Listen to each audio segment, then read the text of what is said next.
Today I want to talk about what the biking industry is going to look like in 2023. And if all the reports are correct, everything I've read says it doesn't look good. I'm going to go over everything that's going to be affected by this once-in-a-lifetime post-pandemic / recession that's already started, who's in trouble, and how you and I could actually benefit from this. Now, I'm sure you guys are aware that all the experts are saying right now that 2023 is going to bring a once in every 8 to 10 year recession, where the housing market cools down, the interest rates spike up, and during that time, people are generally a little bit more frugal with their hard-earned cash. But before we talk about what's going on in the world right now and how it's affecting the biking industry, let's go back to 2020 when the world just shut down. When everyone went into quarantine and social distancing protocols went into effect, everyone stopped traveling, the gyms closed, and all the group activities people were used to doing stopped for months. What ended up happening was that the demand for outdoor goods like camping gear, bikes, home exercise equipment went through the roof and started flying off the shelves. Because of the sudden increase in demand, the stock that was in stores, the inventory in warehouses got swallowed up instantly, leaving the stores bare and empty. What made this even worse was that big companies at the beginning of COVID scaled back their manufacturing. They were afraid that a world lockdown would eventually crash the economy.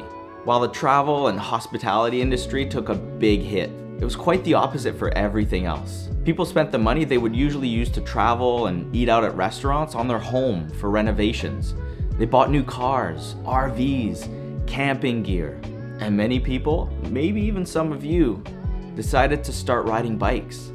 It was here that we started seeing the first impact and the increase in prices for the gear we love to buy. Because everything was in such high demand, retailers and big companies started getting greedy.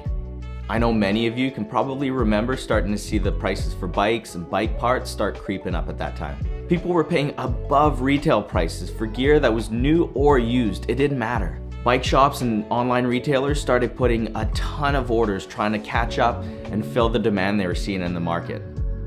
But this took a while. Let me know if you remember seeing all the empty shelves, the sold out signs everywhere, and the prices starting to skyrocket, and how it made you feel. Did it make you mad? Did you understand what was actually going on? Or maybe did it not affect you at all? Let me know in the comments below. I'd love to hear what you guys have to say on this. Once the big companies decided to finally increase their manufacturing to catch up with the thousands and thousands of orders, they were hit with yet another setback: logistics. I remember seeing on the news when the Panama Canal was shut down for almost a week with that big container ship stuck in the sand. This was the start of shipping delays and global shortages on the necessities we rely on, let alone bikes and bike parts. With the big companies scrounging to catch up with all of the COVID orders, what they should have known was that the COVID lockdown was going to be a temporary issue, and people were eventually going to go back to work, back to the gyms, and back to the regular activities they loved to do before. Life was going back to normal. Sorta. So now that the world is slowly opening up again, the demand at the retail and store level is starting to decrease. And to make matters even worse, the cost of inflation and a looming recession is not leaving a lot of spending cash in people's pockets. Heading into 2023, the bike industry is faced with pretty much the opposite problem it had at the beginning of COVID. Instead of the low supply and high demand problem they had, we're now seeing warehouses full of bikes that aren't selling as fast as they used to. Stores are even canceling their orders on bikes because the decreased demand can't support them. And they don't want to pay full price for inventory that'll just sit on their showroom floor and eventually have to be discounted. So a ton of extra stock that the big companies want to get rid of is a good thing, right? Maybe not. Let me explain. Because of this decrease in sales, budgets for big companies are going to get tighter and tighter. We'll probably see less advertising. They'll spend less on events and races. They might even need to make some layoffs and maybe streamline their business model. And what about all that inventory that's just sitting in their warehouse? They're gonna have to discount the heck out of it to clear it, right? We're gonna see huge discounts, right? Maybe not as much as you think. Remember when the supply was low and the prices started creeping up? Now, part of that was greed, without a doubt, but during that time, shipping things around the world got a lot more complicated, more expensive, and that was all reflected right into the prices for bikes and bike parts. So now what looks like a 25% discount on a bike whose price increased during COVID is really just a bike coming back down to regular price. So who's getting a good deal? You? Them? No one? The other thing that sucks for you and I and the whole biking industry is that big companies just aren't going to release new products and new bikes if they still have old inventory sitting in their warehouse. On some bikes, we might not even see 2023 models come out at all. Instead, the 2022s are going to get re-rolled and relabeled. Boring, right? Unfortunately, the sad truth with all this is that the people most at risk, it's not you, it's not me, it's not even the big companies.